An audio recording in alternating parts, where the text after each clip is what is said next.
کسی عورت کو اتنا مجبور مت کرو کہ وہ تمہاری طرف سے سخت ہو جائے، کیونکہ عورت محبت میں جنت اور نفرت میں جہنم دکھا سکتی ہے۔ عجیب معاشرہ ہے، بیٹی کو رحمت اور عورت کو فتنہ کہتا ہے۔ سخت مزاج شوہر اپنی بیوی کی دلکش شرارتوں سے محروم ہو جاتے ہیں۔ جب آپ سمجھدار ہو جاتے ہیں تب خواہشیں دل کا ساتھ چھوڑ دیتی ہیں۔ بڑی عمر کی عورت سے شادی کرنے میں شرم محسوس نہ کرو، کیونکہ یہ سنت نبوی صلی اللہ علیہ وآلہ وسلم ہے۔ عورت جاہل کے لیے ہوس اور عقل مند کے لیے روح ہے۔ محبت اور اپنائیت کے احساس کے لیے قربت نہیں، جذبوں کا زندہ ہونا ضروری ہے۔ جذبے محبت کے ہوں یا ہمدردی کے، اگر سلامت ہوں تو رشتے ہمیشہ قائم رہتے ہیں۔ ہر انسان دوسرے انسان کے بنائے گئے ذہنی سانچے میں نہیں ڈھل سکتا۔ طبیعتوں کا اختلاف فطری امر ہے، البتہ برداشت اور احترام انسانیت کی اعلیٰ صفت ہے۔ انسان میں انسانیت تب نظر آتی ہے جب وہ انسانوں سے ہمدردی کرتا ہے۔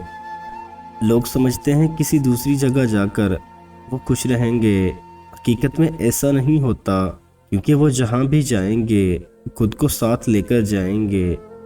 کبھی کبھار ہمارا ٹوٹنا ہمارے اندر سے نئے وجود کو پیدا کرنے کا سبب بنتا ہے، اور اکثر ٹوٹ کر جڑی ہوئی چیزوں کا زیادہ خیال رکھا جاتا ہے کہ کہیں پھر سے نہ ٹوٹ جائیں۔ یہی قانون قدرت ہے۔ جس محبت کا آغاز اور اظہار عورت کی طرف سے ہو، اس محبت کی کوئی اوقات، کوئی منزل نہیں ہوتی۔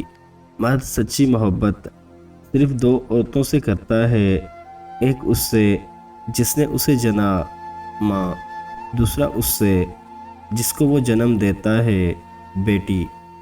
کسی کو وہ جلدی نواز دیتا ہے، کچھ کی آواز کو بار بار سننا پسند کرتا ہے، اور بے حد خوش نصیب ہیں وہ لوگ جن کی آواز کو وہ پروردگار اعلیٰ بار بار سننا پسند کرتا ہے۔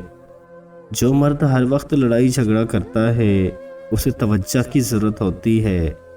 کچھ لوگ اتنا سبق دیتے ہیں کہ پھر ساری زندگی کسی اور سے کچھ سیکھنے کی طلب محسوس تک نہیں ہوتی۔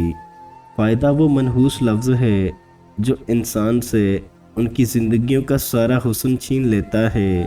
اس لفظ کے پیچھے بھاگتے بھاگتے انسان اپنے آپ سے بہت دور چلا جاتا ہے۔ قطع تعلقی کے بھی آداب ہوتے ہیں، ان میں سب سے پہلا کرینہ راسوں کی تدفین ہے۔ عورت مرد کی امیری اور غریبی سے بالکل متاثر نہیں ہوتی، وہ تو بس اس بات سے متاثر ہو جاتی ہے کہ ایک انسان کو کتنی عزت دیتا ہے۔ کچھ عورتیں صرف عزت چاہتی ہیں، پیسہ نہیں۔